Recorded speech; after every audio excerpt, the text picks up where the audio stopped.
Jadi, WA itu otentik maksudnya seperti apa, Bung Michael? WA itu menyebutkan bahwa ada iming-iming dari relawan. Ini dari Bang Egy sendiri langsung. prosesnya itu artinya bukan suatu proses yang diskenariokan. Bukan suatu proses Bukan yang suatu diskenariokan. proses yang diskenariokan. Lantas, wah, nego-nego ada nego-nego apa sih di Nah, balik jadi ini? saya katakan 100% tidak ada nego-nego. Anda merasa dihianati atau disakiti? Dikhianati, ini luar biasa. Rakyat Indonesia menunggu Ya, asli atau palsu.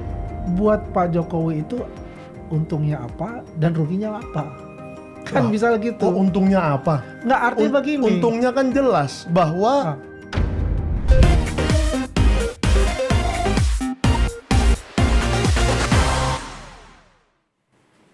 Halo, kembali lagi di On Point with Adistila Rasati. Ada beragam topik dan juga apapun itu yang patut diperbincangkan dan juga menjadi sorotan publik yang belakangan ini menjadi perhatian juga, apalagi kalau bukan masalah kasus dugaan ijazah palsu Jokowi begitu ya. Nah, ini yang tentu masih menjadi sorotan sampai sekarang dan masih bergulir. Dan yang terbaru, Polda Metro Jaya menerbitkan SP3 terhadap Egy Sujana dan juga Damai Hari Lubis setelah kita tahu keduanya ini sempat ke Solo, kediaman Presiden ke-7 Republik Indonesia Joko Widodo. Nah, untuk membahasnya di hari ini di On Point with Adistila Rasati, saya kedatangan dua tamu. Yang pertama ada Bung Michael Sinaga, yang Siap. merupakan konten kreator. siap. Pelapor apa terlapor nih? Ya kadang pelapor, kadang terlapor. Tergantung harinya aja, tergantung cuaca. Tergantung cuaca. Ini cuaca lagi ini. Lagi hujan deras, Lagi hujan jadi deras. mungkin saya hari ini pelapor. Pelapor ya. Kemarin terlapor. Oke, nah tidak hanya Bung Michael Sinaga, tapi juga saya kita berbincang dengan nanti Bung Andi Azwan yang merupakan Ketua Jokowi Mania.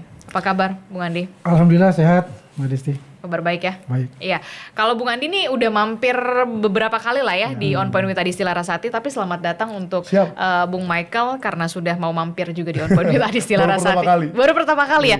Nah, Bung Michael, ini kan kita udah lihat ya, Ya. SP3 loh Polda Metro Jaya begitu menerbitkan Bung Egy Sujana dan juga Damai Hari Lubis. Setelah kita tahu keduanya ke Solo, sowan ke Solo. Ya, betul. Anda merasa dihianati atau Wih, disakiti? dikhianati, ini luar biasa. Kan di luar sana sudah banyak yang merasa dikhianati ya. Jadi saya nggak merasa saya perlu menambah di dalam daftar orang yang merasa dikhianati. Tapi saya mau perjelas dulu, karena saya selama ini juga sebagai wartawan sering meliput di kepolisian. Jadi sedikit banyak ketahui lah tentang SP3 ini. SP3 itu kan hanya bisa diberikan dengan beberapa alasan. Satu, bukti tidak cukup. Oke. Ya kan berarti ya misalnya saya bilang ada suatu tindak pidana ternyata buktinya nggak cukup, ya udah SP3. SP3 selesai. Kedua, ternyata itu bukan tindak pidana. Sesuatu yang dilaporkan itu, peristiwa itu ternyata bukan tindak pidana, bisa di SP3. Dan yang ketiga itu demi hukum. Demi hukum itu apa? Contohnya meninggal dunia. Ya kalau orangnya sudah meninggal, apalagi yang mau kita penjara ya kan, orangnya udah nggak ada dan seterusnya. Nah, dari tiga alasan ini saya masih bingung. Bang Damai Hari Lubis dan Bang Egy Sujana ini di SP3 atas alasan yang mana? Kenapa, Ya kan? kenapa bingung? Yo, karena kan tidak bisa ada alasan lain. Ya kan, alasannya hanya tiga macam itu. Yang jelas Bang Damai Hari Lubis dan Bang Egy Sujana belum meninggal. Karena semalam kita baru lihat dia di TV, Bang Damai dan Bang Egy masih WA dengan saya. Jadi, Oh masih WA-an? masih kontakan? sangat akrab. Apa terakhir kontak Bang Yo, Egy? ada tentang ayat-ayat, tentang Musa dan Harun mendatangi Firaun dan seterusnya macam-macam lah. Tapi itu nggak terlalu penting. Yang penting Polda Metro Jaya sekarang harus memperjelas. Kan SP3 itu keluar untuk 2 orang yang sudah mengaku dapat. Kita belum dengar nih dari yang 6 lagi. 6 lagi dapat nggak? Roy Suryo, Rismon Syanipar, Dr. Tifa, si apa? Rustam, Kurnia, dan Rizal Fadilah. Kalau seandainya semuanya dapat, mungkin kita bisa menyimpulkan itu alasan pertama atau kedua, SP3 itu. Artinya tindak pidananya itu tidak terbukti, tidak cukup bukti, atau ternyata bukan tindak pidana. Ya kan? Ternyata yang dilaporkan Pak Joko Widodo itu bukan tindak pidana. Berarti 88 tersangka ini ya hilang semua, cabut semua. Tapi yang lucu, ini kan yang dapat baru 2. Jadi teori saya antara 2 nih. Antara 1, eh, Polda Metro Jaya mengirim secara terpisah, belum nyampe suratnya gitu kan. Kan bisa saja kurir lah apa alasannya. Sehingga yang punya Pak Roy Suryo belum nyampe ke rumahnya. Dia di SP3 juga tapi belum nyampe suratnya. Atau memang tidak di SP3. Karena kalau tidak di SP3 berarti alasannya hanya satu, demi hukum. Nah, demi hukum ini Polda Metro Jaya yang harus jelaskan. Kenapa Pak Roy Suryo, Rismon, dan yang 6 orang inilah tidak di SP3 demi hukum juga. Oke, jadi tidak merasa dihianati atau disakiti? Ya, saya sih objektif aja. Damai Hari Lubis. Objektif aja, yang penting mereka tidak minta maaf. Karena kalau minta maaf itu kan mengaku salah. Saya nyakitin hatinya Mbak Adisti nih, saya minta maaf ya. Nah, itu kan minta maaf. Tapi ini kan tidak ada minta maaf, berarti ceritanya lain. Bung Andi? Ya, kalau kita melihat ya saya juga paham betul bagaimana proses ya terjadinya yang namanya permintaan restoratif justice. Karena di KUHP kita baru ini ada mengkedepankan namanya restoratif justice itu. RJ. Ya. Dan restoratif justice itu bukan dari yang sebagai saksi pelapor, tapi yang saksi terlapor kemudian naik status jadi tersangka. Berarti proses hukumnya sudah. Artinya nanti ya saksi terlapor yang tersangka ini yang mengajukan restoratif justice itu dengan pertimbangan, banyak sekali pertimbangan-pertimbangan itu. Nah, itu nanti akan dipelajari juga oleh saksi pelapor. Ini ada permintaan ini dari ke Polda kan, menginfokan. Nah, di situ dilihat seperti apa sih permintaan saksi untuk restoratif justice itu. Terlepas dari itu, saya akan ceritakan juga. Artinya begini, kalau kita melihat situasi dan kondisi Bang Egy Sujana, yang beliau sangat, ya katakanlah sakit keras ya untuk itu ya.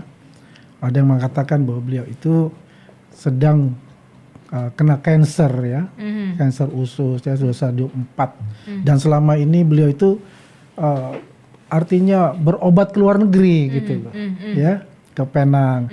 Nah, untuk saat ini karena status beliau itu adalah tersangka dan dicekal, makanya dia tidak bisa untuk melanjutkan pengobatan beliau itu di Penang, ya kan?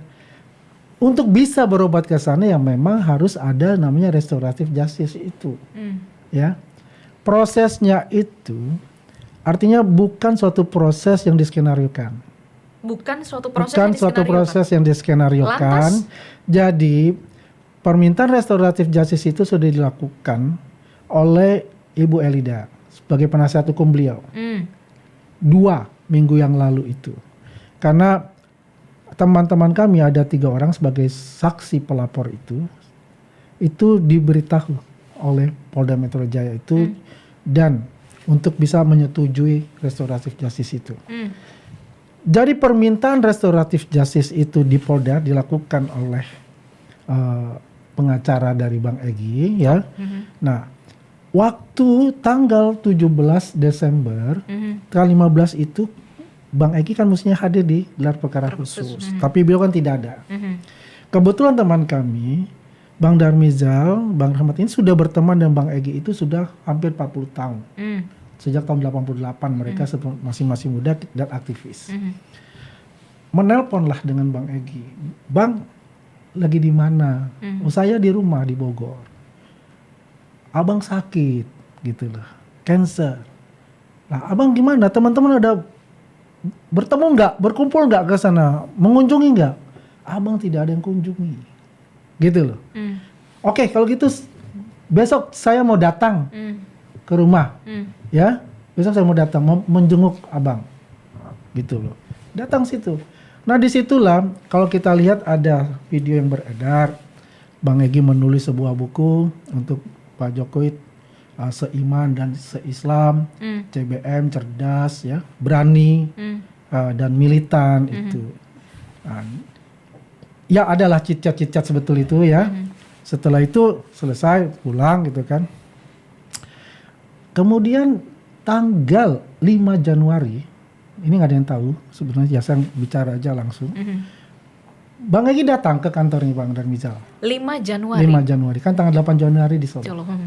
Tapi pada saat di Bogor itu dikunjungi, Bung Egy. Cicat itu artinya begini, curhat mengenai penyakit dia, dia tidak bisa ke Penang karena ada pencekalan itu, ya kan? Kan Bang Egy kan advokat dan paham lah bahwa ini ada KUHP baru yang mengedepankan namanya restoratif justice itu, ya. Makanya tanggal 5 ketemu. Nah di kantor itu mengungkapkan lah, Bang, Adinda dan Mizal bisa nggak untuk menghubungkan dengan Pak Jokowi? Bertemu dengan Pak Jokowi. Jadi saya buka ini bukan diskenariokan dan bukan inisiatif dari kami ataupun Pak Jokowi. Jadi selama ini kan karena memang narasi yang beredar adalah ini ada peran juga dari relawan dan segala macam. Jadi itu memang murni permintaan dari Bung Egy Sujana. Iya. Karena tanggal 5 untuk bertemu Januari, dengan Pak Jokowi. Ya, walaupun waktu tanggal 17 Januari beliau mengatakan gini ya. Ya mungkin paham juga lah kita ya. Tapi nggak ada kelanjutan. Gitu loh. Tapi pas 5 Januari dia utarakan itu bisa bertemu. Makanya report lah ya dengan ajudan ya, dengan Bapak bilang Bapak ya boleh tanggal 8. Oke. Sore jam 4 sore. Tanggal 5 Januari itu Bang Darmizal mengambil inisiatif lah. Mau nggak kalau saya belikan tiket lah atau apa gitu kan? Nggak bisa Bang. Abangmu ini punya. Udah mempersiapkan kalau untuk ke Solo. Kita ketemunya di Solo aja. Bang Darmizal tunggu di sana, Adinda Darmizal. Tunggu di rumah Pak Jokowi. Nanti saya yang ke sana. Itu nggak ada yang tahu bahwa Bang Damai Lubis itu diajak.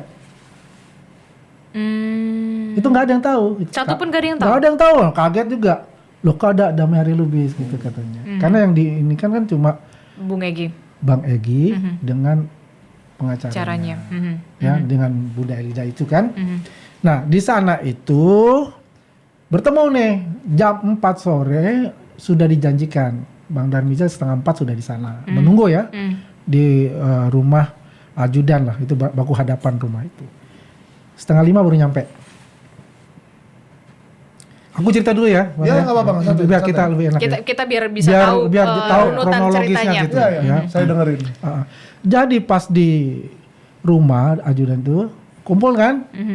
Yang pertama masuk ke dalam itu ada Bunda Eli sama Rahmat. Bang Rahmat di dalam. Ya ketemu dulu berapa menit lah bicara. Karena Bang Egy permintaannya jangan ada wartawan. Di jalan tuh jangan ada wartawan, jangan ada orang yang tahu. Itu syarat yang waktu itu di. Iya dia pengen itu kan. Karena begini masalahnya di rumah Pak Jokowi itu tidak pernah lepas yang namanya wartawan itu pasti banyak. Kenapa waktu itu Bung Egy mengatakan udahlah nggak usah ada media lagi, nggak usah ada media pada saat itu? Ya mungkin dia berpikir juga ya nggak maulah bahwa kunjungannya diketahui atau. Loh itu kan jadi. Itu saya luruskan aja ya. Ya mungkin gitu. Selama ini juga dalam proses ini memang Bang Egy itu jarang-jarang mau memberi keterangan ke wartawan karena memang keadaannya yang sudah sakit. Tadi kan Bang Andi udah bilang. Jadi jangan dibilang karena takut ketahuan atau apa.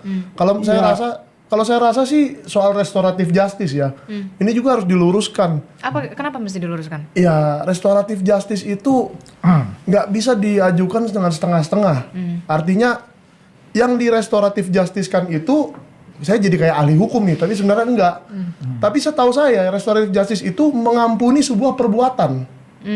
Jadi kalau yang diampuni perbuatannya, katakan saya pelapor dan saya mengampuni sebuah perbuatan yang dilakukan kepada saya, semua orang yang melakukan perbuatan itu terampuni. Nggak maksudnya satu grup itu 8 orang itu.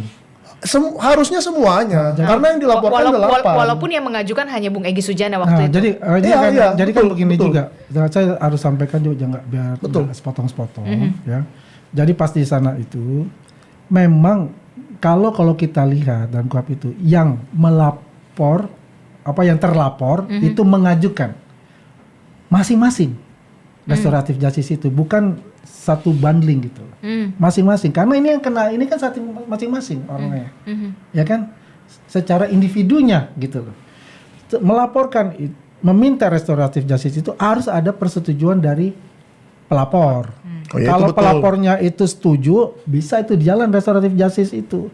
Kalau nggak setuju, nah ini pelapornya ada berapa? Ada 4, bukan hanya Pak Jokowi, gitu kan. Alasannya, yang penting sebenarnya begini. Di dalam percakapan itu memang benar Bang Egy tidak mengatakan secara verbal bahwasanya saya minta maaf. Jadi di Solo itu tidak ada percakapan Verbal. secara verbal. Verbal ya saya katakan. Kalimat Ya, permintaan maaf, kata-katanya tidak kalimat ada. permintaan maaf itu tidak Ya. ada. Jadi yang kita lihat ini adalah beliau datang ke sana, jauh-jauh datang ke sana. Ya bukan katakan menasehati, enggak. Kalau menasehati tidak ada namanya restoratif justice. Kan begitu. Kan ada tujuan, ada maksud untuk datang ke sana. Dan Pak Jokowi itu tidak mementingkan lu mau katakan ngomong saya minta maaf, tidak. Enggak. Karena memang rumah dia itu terbuka untuk masyarakat udah setahun lebih. Dari Oktober 2024 sampai sekarang. Gitu loh. Siapapun bisa hadir untuk ke sana. Jadinya pas di sana itu Bang Egy meminta DHL sebagai juru bicara. Oke. Ya. Apa yang dikatakan Bung Damai? Menurut Bang Darmizal dan Bang Rahmat, pertama katanya kami memohon maaf kepada Pak Jokowi, bla bla bla bla banyak. Nah ya, menurut ini, saya kan nggak hadir, kita nggak hadir di sana. Ini kan ada 2 orang yang sama-sama di sana. Oke. Tapi yang paling menarik lagi adalah ketika bertemu itu, Pak Jokowi langsung mengatakan, Bang Egy, ya kita sudah lama tidak bertemu. Ingat Bang Egy waktu membuka LBH tahun 2005 bersama Todung Mulya Lubis di Solo, saya yang meresmikan. Dia bilang, Masya Allah Pak Jokowi presiden kita yang ke-7 ini mengingat semuanya yang begitu sudah lama gitu. Akrab. Jadi itu. Dan Bang Egy ini dulu 2012 juga merupakan dari tim sukses. Waktu Pilkada DKI juga. Karena saya ada di sana juga saya tahu. Untuk itu. Dalam singkat cerita banyak sekali. Yang menarik saya katakan 12 menit itu berdoa. 12 menit berdoa. 55 menit pertemuan di Oke, sana. sebelum kita membahas 12 menit itu berdoa, yang paling percakapan seperti apa yang kemudian terjadi sampai akhirnya ada RJ itu, RJ itu terjadi, kemudian perdamaian terjadi di sana, kemudian ada SP3, percakapan yang seperti jadi apa? kalau kita- Pasti kan ada kemudian yang kabar gini, wah nego-nego apa sih di balik Jadi ini? saya katakan 100% tidak ada nego-nego. Tidak ada nego-nego. Anda yakin? Kan permintaan tanggal 5 Januari kan datang ke Bang Darmizal. Kan cerita juga banyak dengan kondisi. Bang Darmizal kan juga ceritakan dong kondisi Bang Egy ini kena cancer dan saat 4 dia pengen untuk ke Penang berobat tapi tidak karena ada namanya pencekalan.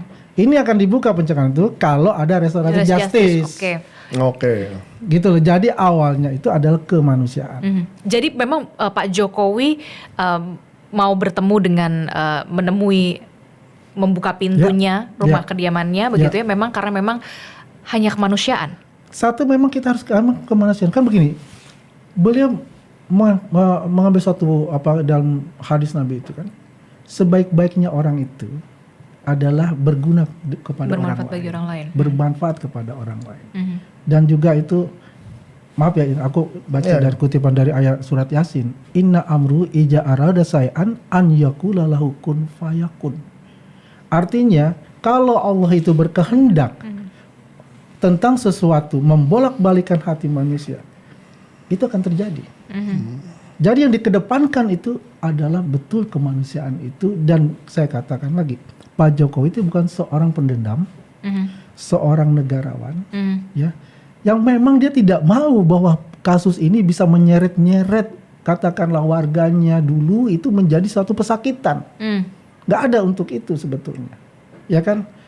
Nah, jadi dulu juga dia selalu katakan kalau ada 8 orang itu meminta maaf pun datang ke rumah saya terbuka untuk itu.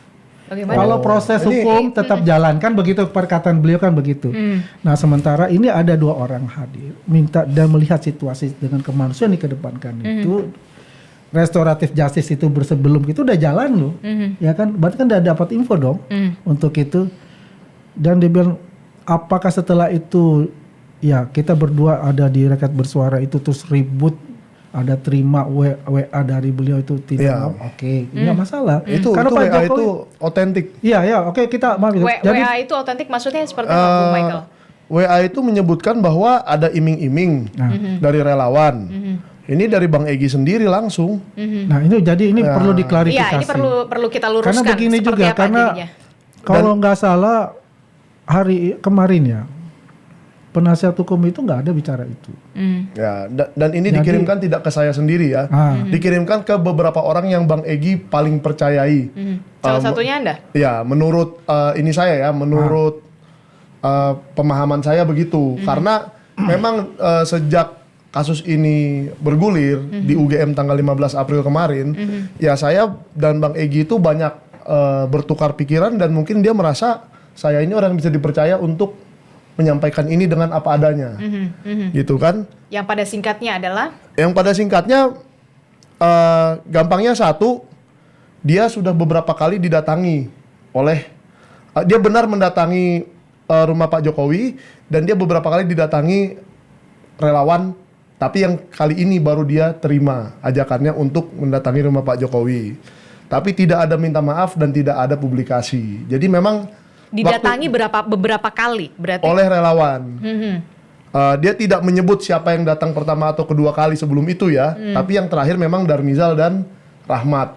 Itu dua orang itu. Dan ada iming-iming. Iming-iming semacam apa? Yang Ya, dituliskan.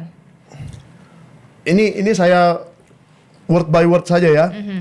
Bahkan dikondisikan ke luar negeri dengan servis yang amat istimewa dan jaminan dapat proyek nilai triliunan. Underline proyek yang mekanisme bank resmi dapat diwujudkan karena T itu ready. T, silakan artikan sendiri T itu apa. Tapi akhir jalan ke luar negeri itu tawaran deal best. Best itu biasanya Bang Egy Sujana menyebut dirinya sendiri. Mesti bersedia minta M pada J. Minta maaf pada Jokowi kalau saya mengartikannya ya. Demi Allah, best menolaknya hingga gagallah deal tersebut.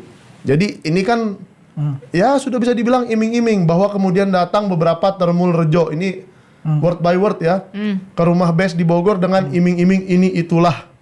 Tapi best tolak karena sama saja dengan yang pertama tadi. Berarti kan sudah ada beberapa kali dan menawarkan sesuatu. Entah proyek triliunan, entah apa. Ini saya lagi-lagi nggak bisa mengartikan ya proyek apa, di mana, uangnya berapa. Tapi ya saya juga bingung dengan restoratif justice dan proses yang terjadi ini. Karena seperti yang saya bilang, kalau memang restoratif justice itu mau memaafkan perbuatannya, ya berarti perbuatannya yang dimaafkan, bukan orangnya. Dan saya kurang setuju juga dengan satu persatu itu.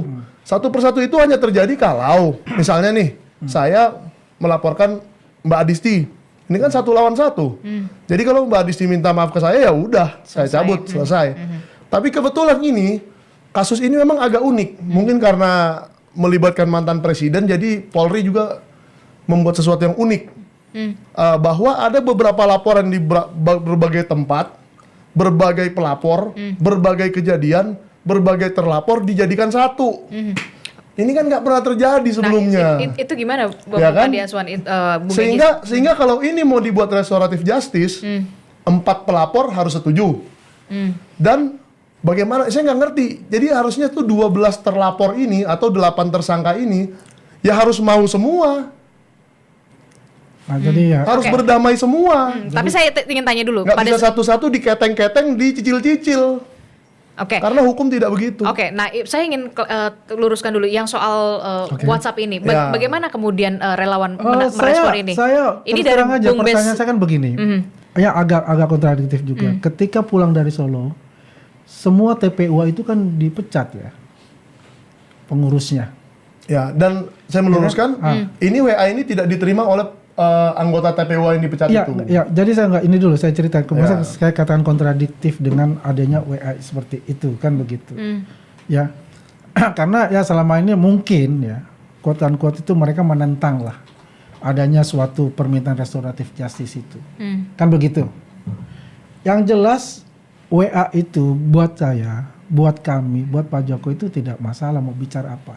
Karena saya katakan lagi, sosok kenegarawan Pak Jokowi, sosok kemanusiaan Pak Jokowi itulah yang mendorong Lalu bagaimana kemudian Bung Egy Sujana Itu mau mesti WhatsApp? diklarifikasi.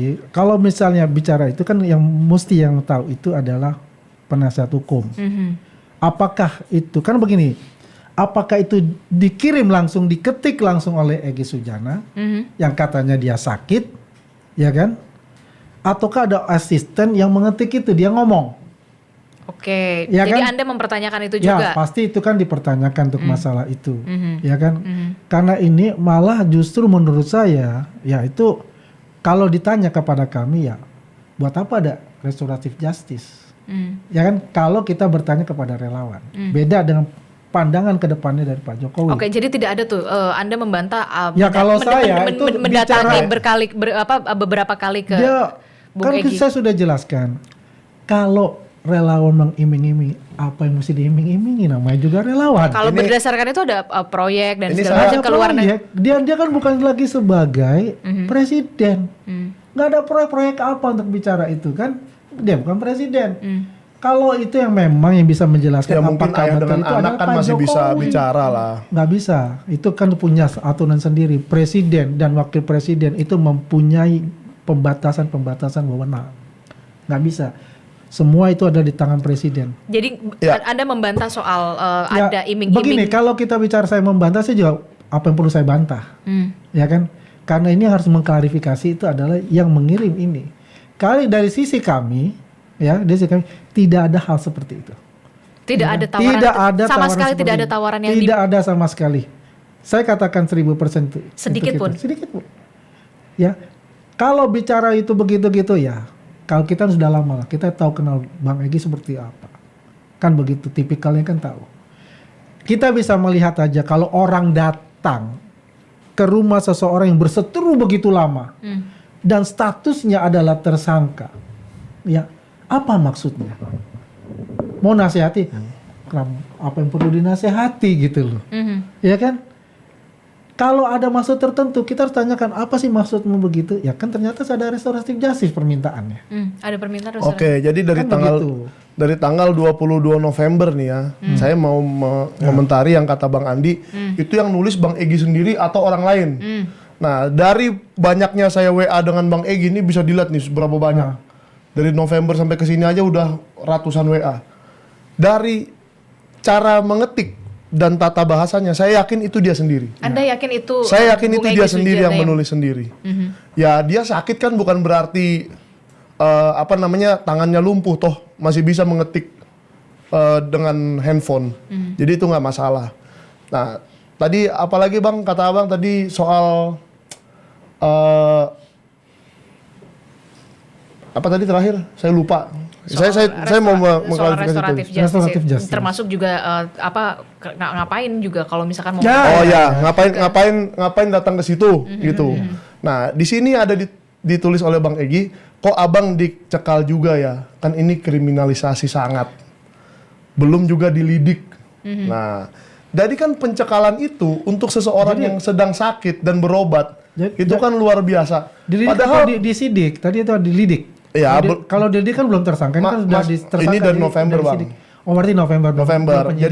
Jadi waktu itu Bang Egy itu kan memang tidak aktif juga ya mempertanyakan soal ini dan tidak terlalu banyak muncul juga. Saya melihatnya sih begitu, bukan mau membela. Banyak orang menyangka saya membela, sebenarnya tidak. Saya apa adanya fair saja. Ya, Bang Egy itu sebenarnya tidak ada alasannya untuk dicekal ke luar negeri. Apa rupanya yang dia lakukan di luar negeri sampai segitu jahatnya dan merusak kasus ini? Jadi Kan kalau dia ini hanya mau berobat. Jadi kalau kemanusiaan itu dijadikan alasan, seharusnya udah sejak lama. Bagaimana? Bahkan Jadi nggak usah begini dicekal ya. sama sekali. Jadi begini, ya kalau saya katakan ada klaster 1, ada klaster 2. Penyidik itu mempunyai hak prerogatif untuk itu. Dia tentukan apakah ini dicekal atau ke sebagian dicekal, itu adalah hak prerogatifnya dari penyidik. Bukan dari saksi pelapor untuk itu. Jadi kalau dikatakan adanya pencekalan untuk keseluruhan itu pasti ada suatu niat lah untuk melakukan itu. Katakanlah kan ada 3 tahap ya yang dikatakan untuk tidak ditahan. Walaupun itu konsekuensinya ada 12 tahun penjara, kan itu harus ditahan. Ya satu, tidak menghilangkan barang bukti. Kedua, ya tidak berusaha untuk melarikan diri ke luar negeri. Yang ketiga itu tidak melakukan perbuatan, mengulangi perbuatan. Ya kan? Kemungkinan, ini bukan kata saya, ya. Penyidik melakukan itu ada indikasi yang dia lihat, tapi bukan dari saksi pelapor. Itu adalah hak prerogatif dari penyidik untuk itu. Ya itu terserah. Kalau kita bilang ini nggak masalah, karena posisi itu kita ini adalah posisi dalam menunggu apakah proses-proses itu sudah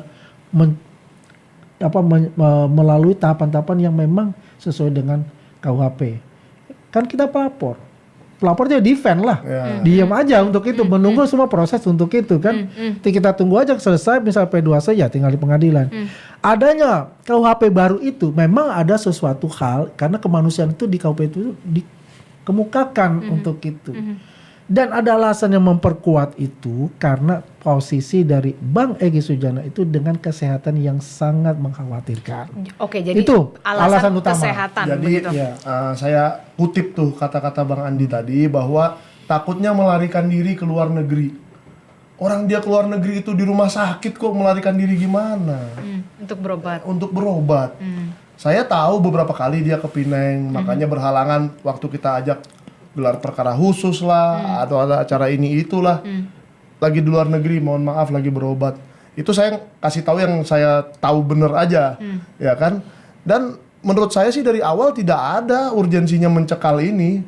Jadi kalau ini dijadikan alasan untuk dikatakan restoratif justice, menurut saya ngawur juga. Karena restoratif justice itu lagi-lagi mengampuni perbuatannya, bukan mengampuni orangnya. Nah ini dan sekali lagi saya kutip Pak Jokowi ini, saya melaporkan peristiwanya, bukan melaporkan orangnya, kan begitu. Berarti kalau memang restoratif justice ini sudah berjalan dan sudah jadi, berarti dia sudah memaafkan atau mengampuni peristiwa itu. Yang sampai sekarang saya nggak tahu peristiwanya apa ya, 22 Januari dan seterusnya. Saya sih lagi di rumah, lagi tidur hari itu, dan saya juga terlapor. Nah intinya, kalau memang ini benar-benar sebuah restoratif justice, seharusnya dalam 2-3 hari ke depan ini, Pak Roy Suryo, Bang Rismon Sianipar, Dr. Tifa, Rizal Fadila, Rustam, dan Kurnia mendapatkan surat yang persis sama dengan Bang Egy Sujana. Dan saya juga nggak tahu kenapa itu dicicil-cicil. Harusnya sih, setahu saya, tolong dikoreksi ya pakar-pakar hukum yang mengerti, setahu saya itu satu surat. Jadi kalau satu surat itu sudah, satu laporan itu LP1 itu sudah dari restoratif justice, sekalian semuanya dalam satu surat. Bukan begini, satu surat untuk Egy, satu surat untuk sini. makanya ada yang namanya klaster 1, ada yang namanya klaster 2. Nah ini juga nih Bang, klaster itu tidak dikenal loh dalam hukum pidana. Iya tahu, paham. Makanya aku ini aja. Ini kan pembagian juga dari ini ya. Kita nggak bicara hukum pidananya di sini. Kita nggak bicara hukum pidananya itu karena konteksnya agak lain nanti. Yang saya lihat ini ya kan TPUA dimasukin di klaster 1. Ya satu lagi misalnya peneliti lah istilahnya untuk yang klaster 2. Ya, Roy Rismon Tifa. Jadi ini masing-masing kalau yang melekat yang namanya hukum itu kan personal, pribadinya gitu. Bukan dari satu sekelompok itu. Karena klaster 1 dan klaster 2 pun dia mempunyai yang dituduhkan itu kan berbeda juga tuh. Dia punya ini, ada yang persamaan tapi ada yang berbeda dengan pasal yang dikenakan. Kan begitu. Dan di undang KUHP kita baru itu kan yang saya katakan tadi bahwa itu ada saksi tersangka mengajukan gitu. RJ. Ini masing-masing ini mengajukan gitu loh melalui kuasa hukumnya. Katakanlah misalnya Rizal Fadila mengajukan. Jadi harus mengajukan RJ. Harus mengajukan RJ itu ntar ditanyalah kepada saksi pelapor, ada 4 orang ini gitu loh. Ini ada permintaan RJ dari ABC. Menurut Bapak bagaimana? Kan begitu. Makanya kuasa hukumnya G itu mengajukan. Dan kalau kita lihat kemungkinan kuasa hukumnya Bang Egy itu bercerita lah. Oke. Ya, untuk maju, untuk bertemu. Ya, jadi di sini ada dua pendapat berbeda. Ya, itu nggak masalah. Pendapat yang satu kan mengatakan itu masing-masing mengajukan satu-satu. Iya lah. Tapi kalau yang saya ketahui selama ini, selama menjadi wartawan di bidang hukum dan mempelajari berbagai kasus hukum, satu LP yang di restoratif justice, satu laporan bukan orangnya. Ini ada dua pandangan yang berbeda dan saya mungkin next episode saya harus ada hukum. Boleh. Bagus untuk melanjutkan itu begitu. Tapi kemudian kalau tadi saya tertarik ketika ada saksi. Kemudian ada siapa namanya Bung Egy Sujana dan juga Bung Egy dan kuasa hukumnya mengajukan RJ begitu. Tapi kemudian yang jadi pertanyaan saya ketika ada orang lain lagi yang kemudian mengajukan RJ dan sowan ke Solo, apakah memang kemudian pintu itu juga akan terbuka lagi? Kan saya dikatakan Pak Jokowi untuk hablum minan nas ya, untuk silaturahmi sesamanya ya, itu dia terima. Kan proses hukum itu kan berjalan. Kalaupun Pak Jokowi mengatakan, ya saya setuju RJ-nya, kan masih ada 3 yang pelapor. Dan itu pun tidak semerta-merta langsung disetujui oleh penyidik. Karena itu penyidik punya hak juga di sana. Gitu loh. Itu ya sih seharusnya yang ditanyakan penyidik ke saksi pelapor oleh cumanan DKK itu, harusnya adalah Anda mengampuni nggak perbuatan ini? LP ini. Anda anggap LP ini sudah selesai nggak? Semua total gitu loh. Jadi bukannya Anda ampuni nggak yang dia lakukan? Dia juga lakukan hal yang sama. Dia diampuni, dia nggak ya? Nggak begitu. Tapi memang setuju lah. Memang ada orang hukum yang bisa bicara. Iya memang harus ada. Karena memang ini. Setahu saya seperti itu. Karena ini bukan persepsi kan pasti berbeda-beda. Betul. Kalau hukum kan nggak boleh persepsi. Nah itu memang harus. Tapi kemudian yang saya balik lagi ke cerita yang di Solo itu. Berarti sampai akhirnya ada kan sempat beredar tuh pelukan dan segala macam. Itu bener nggak sih? Kan nggak ada dokumentasi. Iya makanya maksudku tanya kan suasana kebatinan di sana itu seperti apa sebenarnya? Kan saya katakan ada 12 menit untuk berdoa. Dari 55 menit pertemuan itu. Ya kan? Sudah jelas untuk itu kan. Cluenya lah buat saya. Ya dalam berdoa itu yang dipimpin langsung Bang Egy Sujana. Dia mengatakan kepada Pak Jokowi itu adalah ayahanda kami. Ya Allah, tolong sembuhkan ayahanda kami, Presiden ke-7 Bapak Joko Widodo. Ayahanda kami. Itu dari doa seorang Egy Sujana? Seorang Egy Sujana. Terus keduanya dia itu pakai bahasa Arab ya, terus juga baru bahasa Indonesia. 12 menit itu panjang loh Mbak. Panjang banget 12 menit kalau kita berdoa itu. Dan kita nggak bisa ungkapin. Yang jelas dalam itu, kalau dia berdoa itu ya karena dia merasa dirinya juga adalah sakit atau apa ya. Ya kadang Pak Jokowi jadi dibilang juga sakit oleh disembuhkan gitu kan. Ya artinya adalah kemanusiaan itu begitu kental di sana. Ya kan? Pak Jokowi juga merasakan bahwasanya Bang Egy Sujana ya memang harus melanjutkan pengobatannya ke luar negeri. Dan satu-satunya yang bisa membatalkan yang namanya penyidikan itu ya adalah dengan restoratif justice dan keluarlah SP3 itu. Oke. Kan begitu, ya kan? Nah disitulah ya kalau kita lihat orang mengatakan Pak Jokowi tidak perlu ada secara perlu mengatakan bahwasanya si A bermaafan, tidak. Ya understanding lah, mengerti aja udah. Intinya begitu. Dan Damai Lubis kan dia bilang, ya mengerti, understanding, dia bilang understanding. Ya memang kalau udah understanding itu mengerti, udah itu aja. Tapi saya juga bertanya gini, maksudnya kalau untuk Bung Egy Sujana atas dasar kemanusiaan, tapi kalau untuk Bung Damai Hari Lubis itu juga jadi pertanyaan saya atas dasar apa? Sakit juga. Karena dia kan juga mengajukan itu, ya kan. Kemudian dia juga meminta maaf. Walaupun dia sanggal, gak minta maaf saya, iya. Gak perlu diucapkan tuh gak minta maaf itu. Dan dia diajak oleh Bang Egy Sujana. Dan dia tidak paham proses seperti apa, yang penting temanin saya ke Solo. Itu aja. Berarti cukup mujur lah ya Bang Damai Hari. Mujur lah kalau menurut saya ya. Karena itu mujur sekali dia. Kalau sengaja ikut tiba-tiba dapat SP3 juga gitu loh. Kecuali SP3 ini dilakukan dengan prosedur hukum yang benar dan semuanya di SP3. Tidak tebang pilih seperti ini. Jadi menurut gitu Anda memang, karena kan perbuatannya sama. Berarti memang ke Solo itu memang kebetulan atau gimana Bung Damai Hari Lubis itu? Iya, saya sih percaya Bung Damai Hari Lubis itu sering menemani Bang Egy kemana-mana. Itu benar. Kalau itu benar. Soal dia tidak tahu atau apa ya biarlah dia yang mengklarifikasi Karena sendiri. di stasiun TV yang lain dia udah mengatakan saya tidak tahu apa yang dikatakan Bang Andi. Gitu. Saya memang diajak aja menemani, itu aja dia bilang, diajak aja menemani gitu. Tumben nih kita sepakat bahwa dia mujur.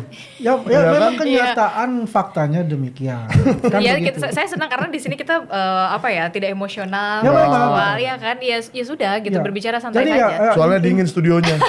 Jadi gak ada yang emosi di sini. Jadi intinya ya kalau kita lihat itu bukan sesuatu yang harus kita perdebatkan. Karena itu ada sosok kemanusiaan yang ada di sana. Tinggal bagaimana ya. Ini proses RJ ini ada di depan kita di KUHP itu gitu. Tapi RJ ini bukan sesuatu yang gampang. Gitu Harus kan. ada niat. Ada satu emang ada niat itu, dan kedua juga itu ada permohonan. Anda melihat Egy Sujana niat tulus dan segala Ya, macam. bagaimana dia datang ya. Tanggal 5, tanggal 8 itu diterima Bapak, datang ke Bang Darmizal, minta difasilitasi untuk bertemu dengan Pak Jokowi. Kan begitu. Dan biaya sendiri untuk datang ke sana. Kan begitu. Ya kan? Artinya ya bukan sesuatu yang diorkestrasi. Bang Egy datang kemari untuk ini, enggak. Gitu loh. Karena buat Pak Jokowi itu untungnya apa dan ruginya apa. Kan bisa gitu. Kok untungnya apa? Nggak, artinya begini. Untungnya kan jelas bahwa orang-orang yang selama ini meragukan ijazah Pak Jokowi ternyata menyerah dan seakan-akan mengakui ijazah itu asli. Nah itu banyak tuh yang mengatakan begitu padahal tidak ada itu. Jadi Kalau begini. soal kemanusiaan silahkan Anda, saya cabut cekalnya supaya Anda bisa berobat.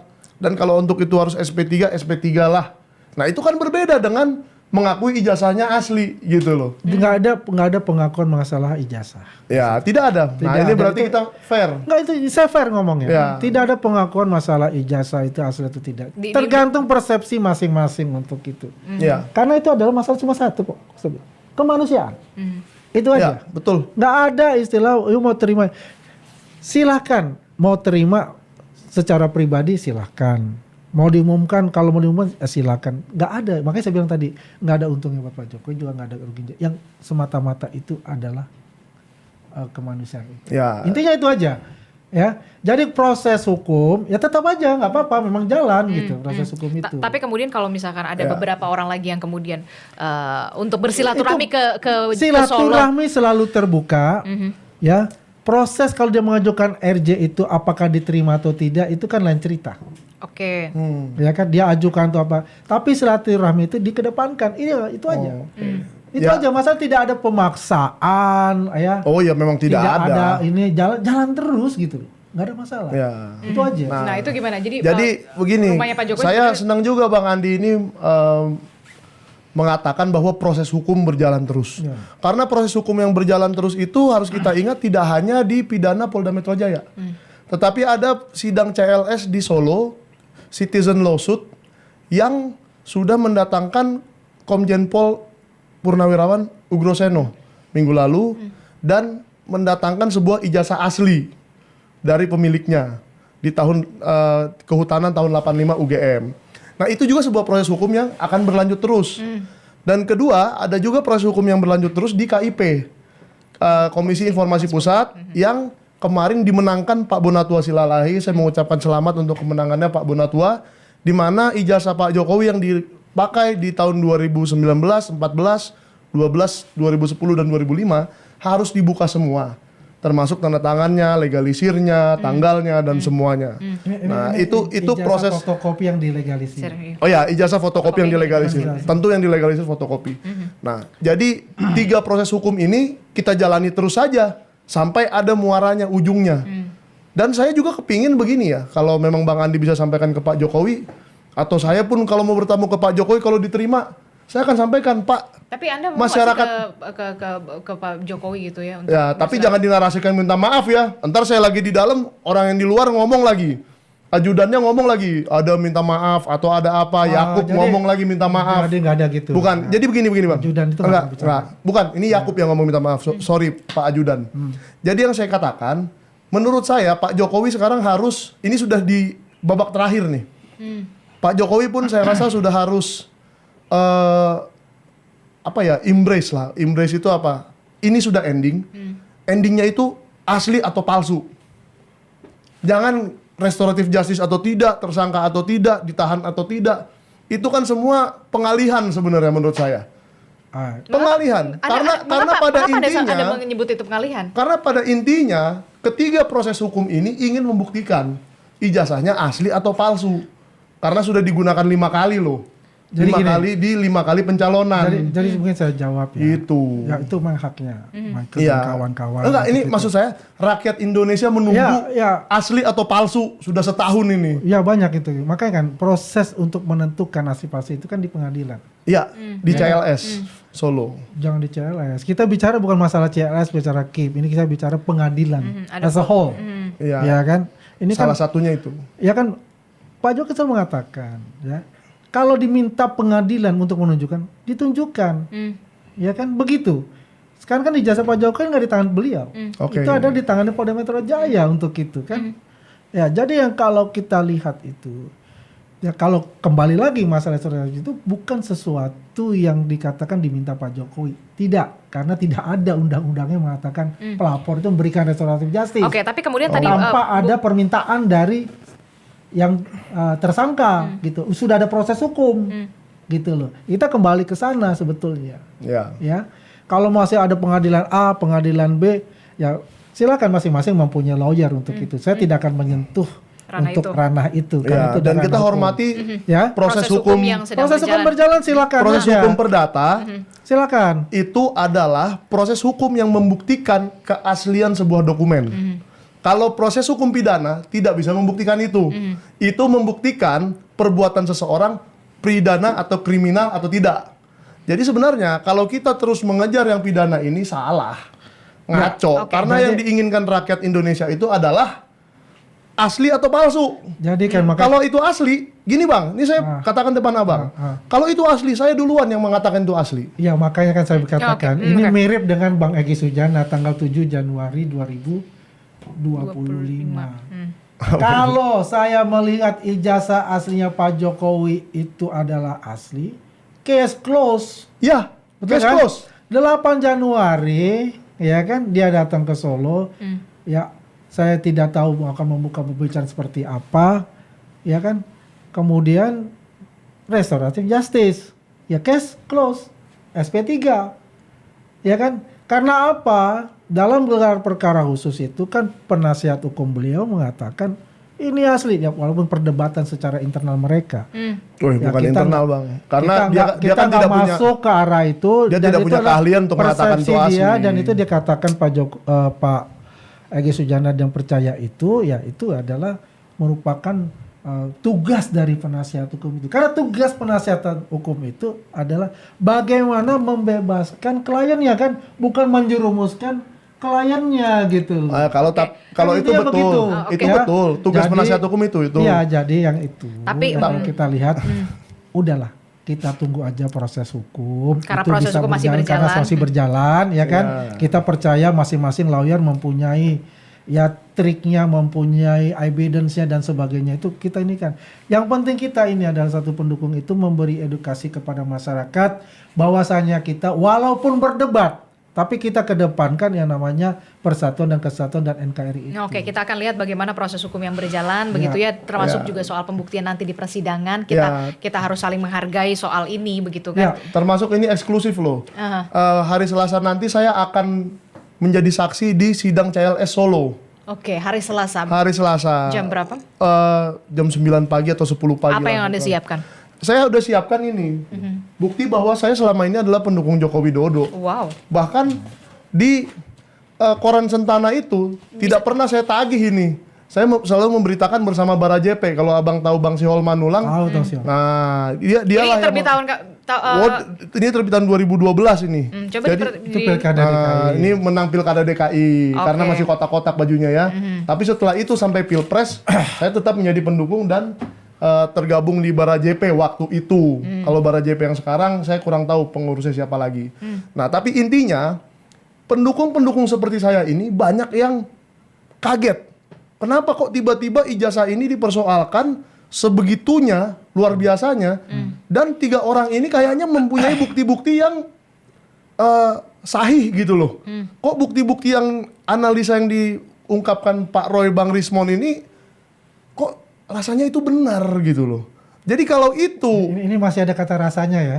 rasanya kok itu benar gitu loh. Karena pembuktian Karena ijazah aslinya tidak pernah kelihatan. Oke, karena kita akan lihat dipegang Polda Metro Jaya. Oke, karena kita akan melihatnya bagaimana di pembuktian Nah, nanti di persidangan. Dan pembukaan Betul. persidangan aja. Nah, ini saya kembali lagi. Saya tidak mau kembali ke persoalan kami berdua ya. Tetapi ini adalah hal yang saya laporkan di Polda Metro Jaya. Tentang pasal yang sama 310 311. Kebetulan terlapornya depan saya, tapi bukan itu yang kita mau katakan. Ini dikembalikan ke saya. Karena diyakini oleh Polda Metro Jaya itu asli. Ini barang buktinya. Jadi saya itu Jokowinya, ini ijazahnya, Bang Andi ini Roy Suryonya, katakanlah begitu. Kita nggak usah masuk ke dalam pokok perkaranya. Tetapi ini di tangan saya karena diyakini asli. Sehingga menurut saya Polda Metro Jaya kembalikan saja ijazahnya ke Pak Jokowi supaya bisa dibawa ke sidang CLS di Solo. Kan simpel toh. Dengan begitu, dengan pembuktian di sidang CLS di Solo, dengan gampang Pak Jokowi akan membuktikan ini ijazah saya asli. Dan kami semua akan diam 1000 bahasa. Oke, kita akan lihat bagaimana. Dan rakyat Indonesia akan 100% percaya ijazah Pak Jokowi itu asli dan kita sudahi pertengkaran yang tidak ada habisnya ini. Oke, saya juga menunggu begitu bagaimana Ya, jadi akhir dari ini semua Adisti, begitu ya, termasuk juga dari proses hukum yang saat Ya, ini sedang jadi berjalan. Adisti mungkin saya 1 menit aja. Ya, terakhir. Intinya kan saya katakan itu ya. Apapun itu, Pak Jokowi itu adalah seorang negarawan, humanis dan taat hukum. Berulang kali beliau katakan, dimintakan pengadilan, dia akan tunjukkan. Gitu loh. Sekarang bagaimana pengadilan apakah meminta langsung Pak Jokowi atau apa? Dan ijazahnya itu memang ditahan. Itu karena apa? Itu barang materi. Dari pelengkap dari itu barang materi primer, dari barang materi sekunder teman-temannya Pak Jokowi dan lain-lain. Ada 700 barang bukti itu. Gak boleh itu memang. Makanya itu ditahan. Karena prosesnya itu yang nantinya akan dibuktikan di pengadilan. Oke, sedikit ya. Karena ada dibilang diminta oleh pengadilan. Pengadilan perdata itu, ini saya jadi sok ahli hukum lagi, tetapi ini saya yakin benar. Pengadilan perdata itu adalah di mana hakimnya pasif, kecuali pidana itu hakimnya aktif. Anda benar nggak memukul orang ini? Anda benar nggak ada di tempat itu? Itu kalau pidana. Tapi kalau perdata, hakim itu tidak akan meminta. Kau bawa ijazah aslimu besok, nggak mungkin. Yang meminta itu adalah penggugat.